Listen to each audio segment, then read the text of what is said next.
Assalamualaikum warahmatullahi wabarakatuh. Pada kesempatan kali ini, kelompok kami yang beranggotakan 1 Dwi Saputra, 2 Risya Amelia Putri, 3 Ninita Indonesia Villa akan mempresentasikan diskusi kami tentang sejarah kemerdekaan bangsa Indonesia. Yuk simak bersama-sama sampai akhir ya, agar tahu bagaimana sejarah kemerdekaan bangsa Indonesia. Sejarah kemerdekaan bangsa Indonesia. Setiap tanggal 17 Agustus, masyarakat tanah air selalu memperingati Hari Proklamasi. Tanggal tersebut merupakan titik balik dari sejarah kemerdekaan Indonesia yang cukup panjang, di mana sebelumnya penduduk tanah air sempat dijajah selama bertahun-tahun. Sebelum proklamasi terjadi, terdapat banyak peristiwa penting yang melatar belakanginya. Jepang kalah dari sekutu.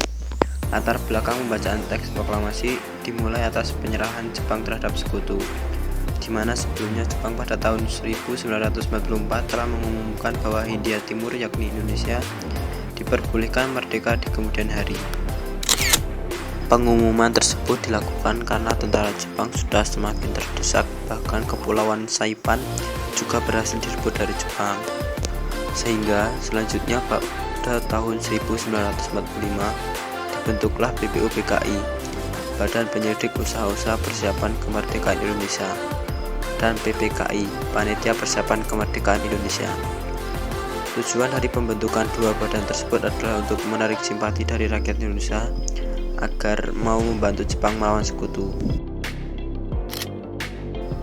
Namun, saat Perang Pasifik terjadi, Hiroshima dibom pada tanggal 6 Agustus 1945 dan disusul pengeboman Nagasaki tanggal 9 Agustus 1945. Peristiwa tersebut membuat sekitar 14.000 penduduk Jepang menjadi korban dan akhirnya mereka mengaku kalah dari sekutu. Buntut dari peristiwa ini yaitu Jepang berjanji memberikan kemerdekaan pada tanggal 24 Agustus 1945 untuk Indonesia. Pro kontra proklamasi pada peristiwa Rengas Dengklok. Sejarah kemerdekaan Indonesia juga mengalami pro kontra menjelang pembacaan proklamasi tersebut. Pro kontra ini terjadi antara golongan muda dan golongan tua, di mana golongan tua merupakan para anggota PPKI seperti Soekarno dan Hatta, sementara golongan muda diwakili para anggota PETA dan para mahasiswa. Pro kontra ini terjadi karena golongan muda menganggap bahwa golongan tua terlalu konservatif, sebab mereka menghendaki pembacaan proklamasi harus melalui PPKI dan sesuai dengan prosedur yang telah dijanjikan oleh Jepang yakni pada tanggal 24 Agustus 1945. Di sisi lain, golongan muda menolak jika proklamasi harus dilaksanakan melalui PPKI. Pasalnya, golongan muda menganggap bahwa PPKI merupakan bentukan Jepang dan mereka menginginkan kemerdekaan dengan kekuatan sendiri. Sultan Syahrir yang termasuk dalam golongan muda merupakan tokoh pertama yang mendesak Soekarno-Hatta untuk segera melakukan proklamasi. Selanjutnya rapat resmi dilangsungkan di Pegangsaan Timur, Jakarta pada 15 Agustus 1945 yang dihadiri oleh Johannur Subianto, Armansyah, Khairul Saleh, Kusnandar, Wikana, Margono, dan Subadio. Hasil rapat yang dipimpin oleh Khairul Saleh tersebut memutuskan bahwa kemerdekaan Indonesia tidak harus menggantungkan pada pihak lain dan merupakan hak rakyat. Meski keputusan rapat yang menjadi bagian sejarah kemerdekaan Indonesia itu telah disampaikan kepada Soekarno-Hatta, mereka tetap bersikeras dengan pendiriannya yaitu proklamasi harus dilangsungkan melalui PPKI. Sehingga pada akhirnya golongan muda membawa Soekarno-Hatta ke Rengas Dengklok, salah satu daerah di Kabupaten Karawang. Pilihan membawa Soekarno-Hatta ke luar Jakarta adalah untuk menjauhkan mereka dari pengaruh Jepang. Pengamanan Soekarno-Hatta ke Rengas Dengklok dibantu dengan perlengkapan tentara PETA. Rengas Dengklok sendiri dipilih karena letaknya strategis dan terpencil, sehingga tentara PETA bisa mengawasi setiap langkah tentara Jepang. Pembacaan proklamasi kemerdekaan. Setelah dirumuskan dan disahkan, pembacaan proklamasi dilakukan pada tanggal 17 Agustus 1945. Mulanya rakyat dan para tentara Jepang mengira bahwa pembacaan teks tersebut akan dilakukan di lapangan Ikada. Bahkan atas dasar prasangka ini, tentara Jepang sudah memblokade lapangan Ikada terlebih dahulu.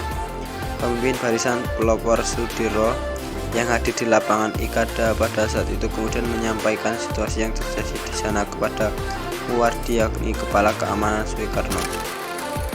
Saat itu, ia mengetahui bahwa pembacaan proklamasi ternyata akan dikerarkan di kediaman Soekarno, Jalan Pegangsaan Timur 56 Jakarta.